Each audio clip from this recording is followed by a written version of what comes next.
हरियाणा का बजट पेश हो चुका है, लेकिन इस बार कुछ चीज़ें थोड़ी अलग हैं। बजट से पहले भी काफ़ी सारी चर्चा हुई और बजट के बाद भी बड़ी समीक्षा हो रही है। इसके लिए बाकायदा विधायकों की कमेटियां बनाई गई हैं। इस वक्त हमारे साथ कोसली के विधायक लक्ष्मण यादव मौजूद हैं, जो कि कमेटी की बैठक में हिस्सा लेकर के आए हैं। विधायक जी, जो ये कमेटी पहली बार बनी है और बजट की समीक्षा कर रही है, ये कितना सार्थक होगा? देखिए, ये सबसे बड़ी बात तो ये है कि पहली बार हरियाणा में ये पैटर्न आया है। पार्लियामेंट में ये पहले से चला हुआ था कि जैसे ही बजट पेश हो वैसे ही एमपीओं की कमेटियां बैठें और उसमें निर्णय लें। ठीक इसी तरह से उसी तर्ज पे जैसे पहले 0 आवर्स भी नहीं होता था, अब होने लग गया हमारे हरियाणा में भी। वो भी संसद पैटर्न पे ही हुआ है।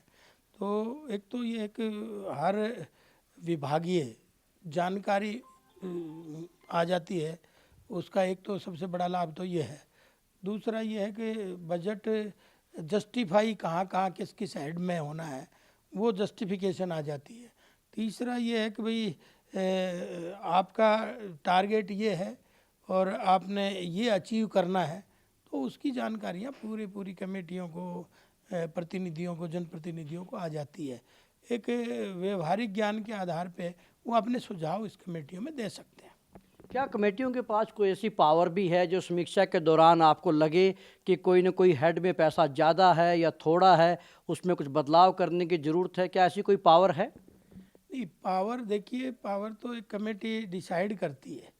और मैंने अभी कहा जैसे व्यवहारिक आधार पे जैसे जनप्रतिनिधि को व्यवहारिक ज्ञान उस क्षेत्र का होता है, तो वो सरकार के साथ तालमेल बैठा के, अधिकारियों के साथ तालमेल बैठा के कुछ चीज़ें ठीक की जा सकती हैं। तो उसी के निमित्त ये बैठकें हैं। बजट से पूर्व भी काफ़ी सारी एक्सरसाइज की गई। सीएम साहब ने बड़े लोगों से सुझाव लिए, बतौर वित्त मंत्री, एक्सपर्ट के भी, विपक्ष के लोगों से, ऑफिसर से, विधायकों से। आपने भी कुछ सुझाव दिए थे। क्या आपके कुछ सुझावों पर अमल हुआ? देखिए, ये परंपरा आदरणीय मुख्यमंत्री जी ने डाली है, बहुत अच्छी है। क्योंकि आपने देखा हर क्षेत्र से सुझाव आए, हर जनप्रतिनिधि से अपने अपने क्षेत्रों के सुझाव आए, अनेक संगठनों से सुझाव आए। ऐसे 550 से ज़्यादा लोगों के सुझाव इसमें समाहित किए हैं। और मैंने जो कुछ सुझाव भेजे थे, जैसे सबसे पहले तो अरावली और शिवालिक श्रृंखलाओं में चेक डैम बनाने का था, वाटर लेवल मेंटेन करने के लिए। तो इसमें भी वो चेक डैम बनेंगे और उसके लिए एक बजट एलोकेट किया है। और दूसरा मेरा ये था कि वो पेंशन का जो हम वृद्धों को सम्मान पेंशन जो देते हैं, उसके निमित्त भी मंत्री जी ने भी उदाहरण दिया कि भाई 3.5 लाख तक हम किसी की पेंशन नहीं काटेंगे। और मैंने 4 और 5 का उसमें डिमांड की थी, लेकिन धीरे धीरे वो स्लैब भी बढ़ी।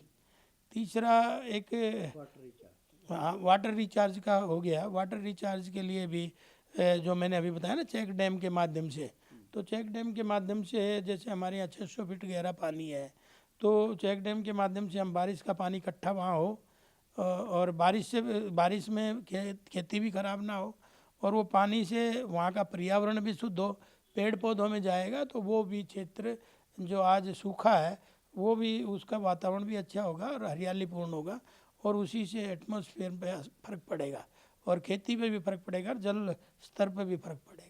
इस बार सरकार ने 5,000 रिचार्ज के लिए बोरवेल लगाने की भी एक योजना का ऐलान किया है। ख़ासतौर पर आपका इलाका जो कि पानी से त्रस्त है, क्या लगता है कि उसका कुछ लाभ मिल पाएगा?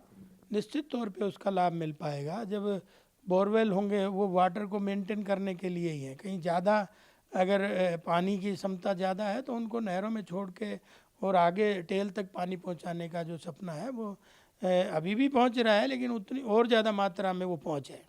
आप उस इलाके से आते हैं जहां पानी की सबसे ज़्यादा अहमियत है, हरियाणा का आखिरी सिरा, और वहां पर पानी काफ़ी गहरा भी है, अच्छा पानी भी नहीं है।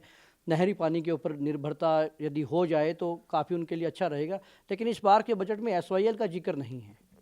हाँ, एसवाईएल का जिक्र तो नहीं आया इसमें, लेकिन अभी जो हमारे पास पानी है, हम उसका प्रबंधन भी सही कर लेंगे तो मुझे लगता है कि पानी की कहीं कमी नहीं रहेगी। इसीलिए मेरा मेरा जल मेरी विरासत का जो आदरणीय मुख्यमंत्री जी ने नारा दिया है, उसका कारण यही है। कहीं सेम की स्थिति है, कहीं डूबे की स्थिति है और कहीं सूखे की स्थिति है। उस पानी का अगर हम मैनेजमेंट भी कर लेंगे तो मैं समझता हूँ हम टेल तक अच्छे से पानी पहुँचाएंगे और खेत तक अच्छे से पानी पहुँचाएंगे। SYL का इसमें जिक्र नहीं था, क्योंकि SYL जो मामला है वो कोर्टों के अधीन चल रहा है, तो फिर अब इसमें समाहित करने का कोई औचित्य भी नहीं था। शुक्रिया। मेरे हल्के की भी बहुत सारी चीज़ें मैंने जो सुझाव दिए थे वो इम्प्लीमेंट इस बजट में हुए हैं। तो उसमें एक ESI डिस्पेंसरी का एक मेरे कोसली विधानसभा क्षेत्र में खोलने का इसमें प्रोविज़न किया है, बजट में आया है। दूसरा, एक मेरे यहाँ जाटसाना में मेरे हल्के में आता है, वहाँ एक फ्लोर मिल लगाने का भी इसमें बजट में प्रोविज़न कर दिया है। और तीसरा, रामपुरा जो रेवाड़ी के पास है, उसमें भी एक बड़ा एफर्ट के द्वारा आपका ऑयल मिल लगेगी, उसका भी इसमें प्रोविज़न किया है। इसी तरह से सड़कों का भी आप देखेंगे, गुड़गांव से वाया पटौदी रेवाड़ी 4 लाइन का प्रोविज़न है। रेवाड़ी से नारनौल होते हुए राजस्थान बॉर्डर तक 4 लाइन का वो है। तो रोडों की भी इसमें वो है। और पहली बार आप देखेंगे कि बजट जो ग्रामीण विकास के लिए बजट आया है वो 6,800 कुछ समथिंग है, जिसमें आप उसको आप अगर देखेंगे तो मेरे को नोट कर रखा है मैंने, ये 83% बजट बढ़ाया है इस बार ग्रामीण विकास के लिए। इसी तरह से शहरी विकास के लिए 53% के आसपास बजट हमारी सरकार ने बढ़ाया है। तो इस सरकार की मंशा साफ है, एक जहाँ शहरी क्षेत्र का विकास हो वहाँ ग्रामीण क्षेत्र का भी विकास, शहरों जैसी सुविधाएं हों, इसलिए 83% बजट की बढ़ोतरी इस बार की गई है। शुक्रिया। तो ये थे कोसली के विधायक लक्ष्मण यादव, जिन्होंने बताया कि बजट में किस तरह से इस बार इजाफा किया गया है। और साथ ही साथ एक अहम बात जो उन्होंने कही कि बजट पूर्व जो मशवरे लिए गए थे उनको भी बजट में लागू किया गया है।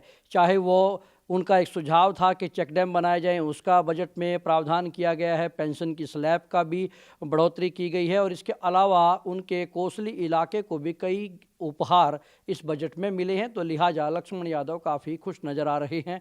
जाहिर तौर पर जिन विधायकों के सुझाव इस बजट में लिए होंगे, जिनके ऊपर अमल हुआ होगा, वो सब इस बजट को मनोहारी बजट ही बताएंगे। कैमरामैन राहुल धीमान के साथ Rajesh Chauhan, living India news, Chandigarh.